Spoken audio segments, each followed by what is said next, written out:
55 jours. 55 jours sans école, sans copains, sans horaire, sans maîtresse ou sans maître. Ça a été long et ça a été difficile pour les enfants et pour les parents. Mais ça y est, c'est le retour. Ça fait maintenant quelques jours que les enfants sont retournés à l'école. Et nous recevons aujourd'hui Jacques Bessot qui nous fait le plaisir de venir. Et je dois dire qu'il répond quand même au pied levé puisque ce n'était pas du tout prévu qu'il vienne faire une interview. Donc c'est une surprise et pour lui et pour moi. Alors, Jacques Bessot, merci beaucoup d'être là. Avec plaisir. Donc, les enfants sont venus à l'école, ça y est, enfin. Donc, c'est assez compliqué. Donc, ce que je voudrais là, c'est qu'on éclaircisse un petit peu la situation. Il y a plusieurs catégories d'enfants. Donc, dites-nous.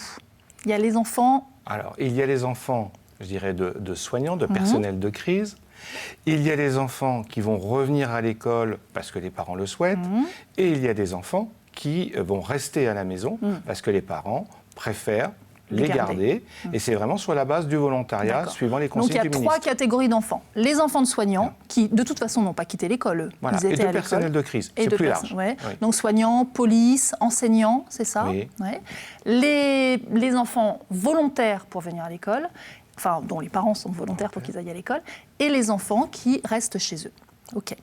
Parmi les enfants qui retournent à l'école, comment ça va se passer ? Alors pour eux, je dirais il y a deux catégories. Il y a les enfants qui vont être en présentiel. Donc ils vont tous être en présentiel en retournant à l'école, 2 jours de présentiel et 2 jours qu'on appelle de distanciel. Dans cette catégorie-là, les deux qui vont être en distanciel, le groupe qui va être en distanciel peut être soit chez lui, soit en ce qu'on va appeler les 2S2C, mais je vais vous expliquer ce que c'est, soit il pourrait être en études. C'est-à-dire, le ministre avait prévu que les enfants pourraient être en études. Alors, je vous arrête, je reformule parce que moi j'ai eu du mal à comprendre. Pour ceux qui sont à l'école, ils vont être 2 jours en présentiel à l'école, donc avec le maître ou la maîtresse à l'école, donc lundi, mardi à l'école ou jeudi, vendredi à l'école.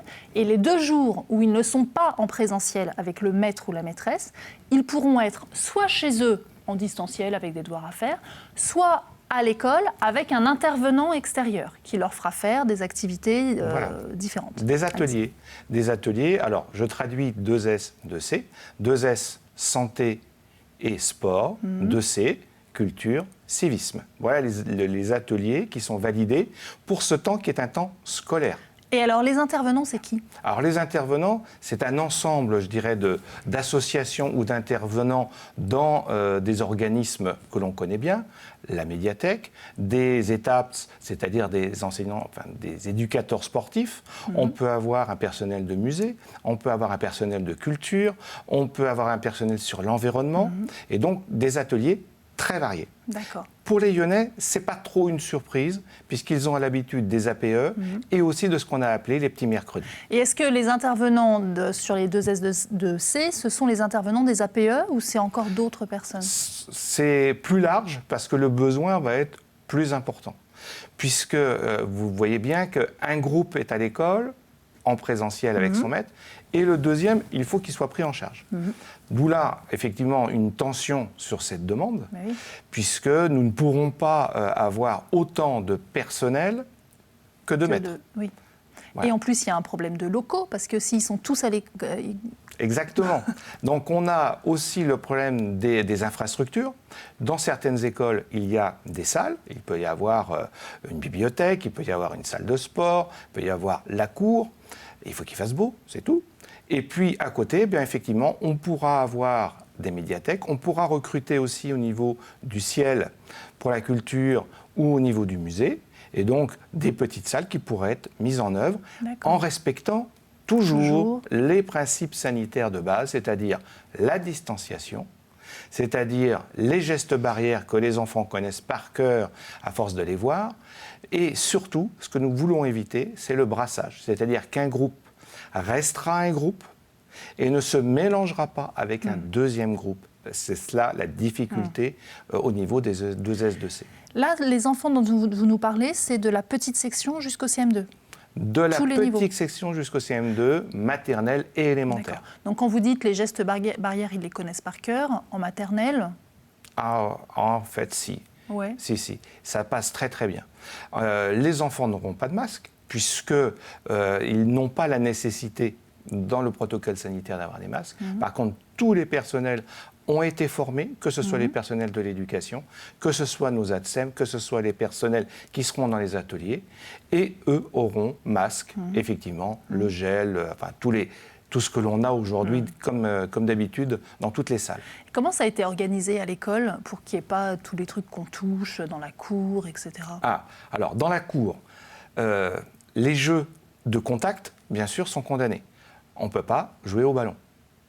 Mais on peut avoir d'autres types de jeux.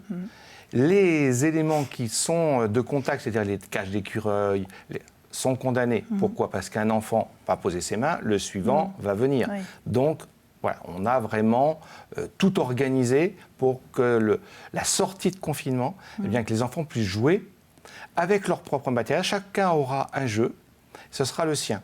Et donc, il pourra le manipuler, que ce soit en classe ou que ce soit à l'extérieur.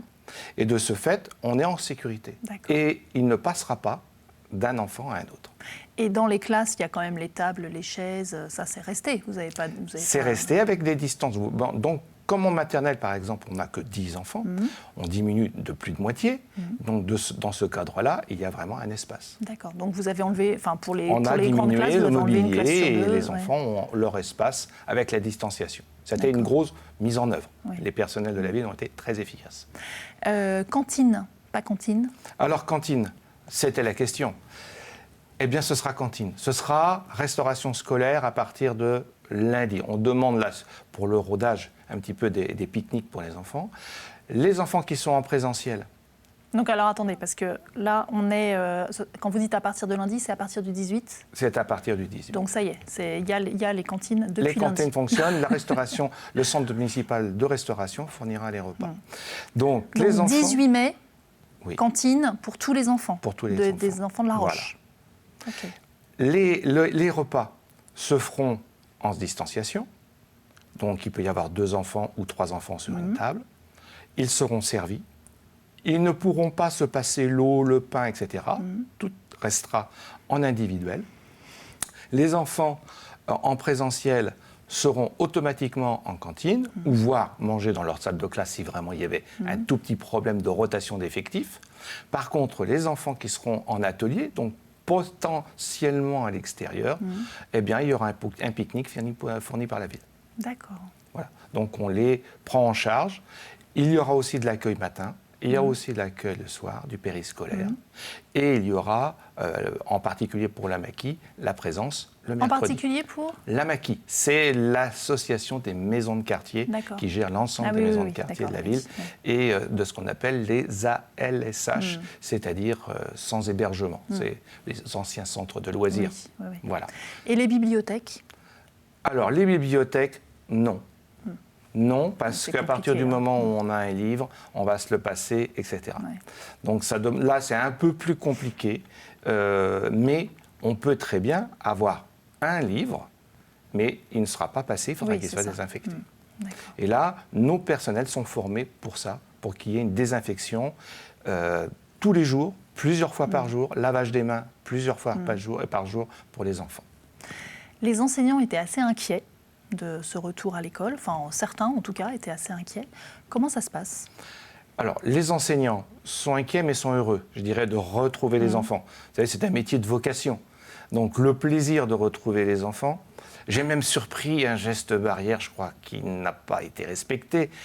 Petite fille qui amène un bouquet de fleurs à sa maîtresse. Comment voulez-vous rester à 1 mètre ? Voilà, il y a toujours un sentiment différent. Donc oui, les enseignants sont heureux. Ils sont aussi dans notre démarche, c'est-à-dire c'est compliqué, mais il faut continuer. Il faut continuer parce que les enfants ont besoin de ne pas avoir cette rupture de l'école, surtout dans certains cycles. L'apprentissage de la lecture, c'est très important. Les enfants sont demandeurs et ça peut être quelque chose de compliqué l'année prochaine pour celui qui n'aura pas appris à lire en CP. Donc voilà, c'est très très important. Tout le monde mesure l'aspect social. Le bien-être, c'est ça aussi de savoir lire, de pouvoir voir les copains, les copines. Et... Donc ce sera le mot de la fin. Le bien-être, c'est apprendre à lire et c'est avoir des copains. Effectivement, les relations sociales et savoir lire, je pense que c'est quand même la base dans la vie. On va retrouver tout de suite Rémi Chifflet, notre prof de yoga, pour notre séance de yoga hebdomadaire.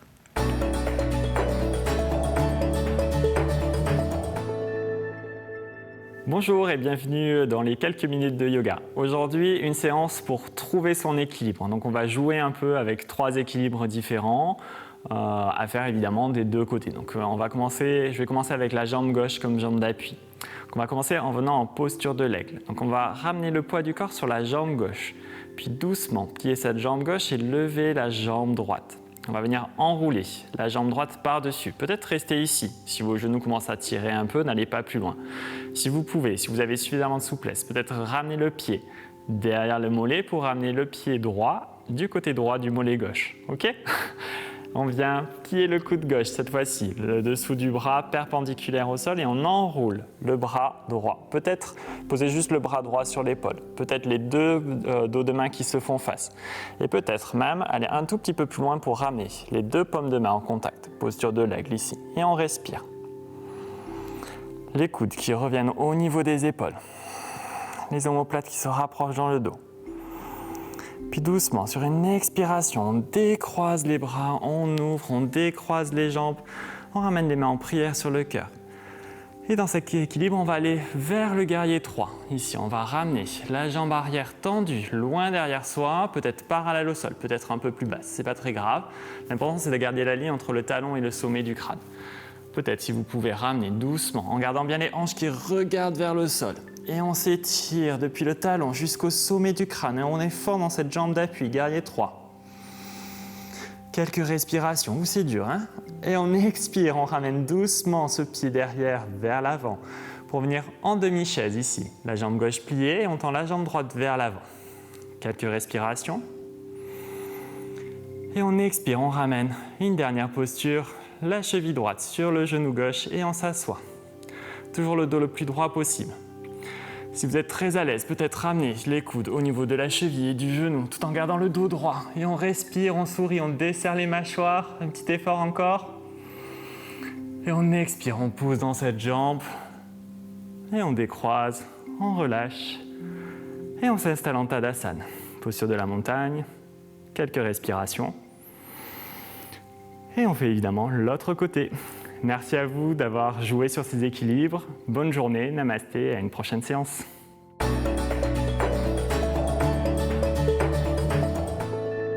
Merci Rémi pour cette séance de yoga et merci 1000 fois Jacques Bessot d'avoir été là aujourd'hui. Et puis moi je vous dis à la semaine prochaine.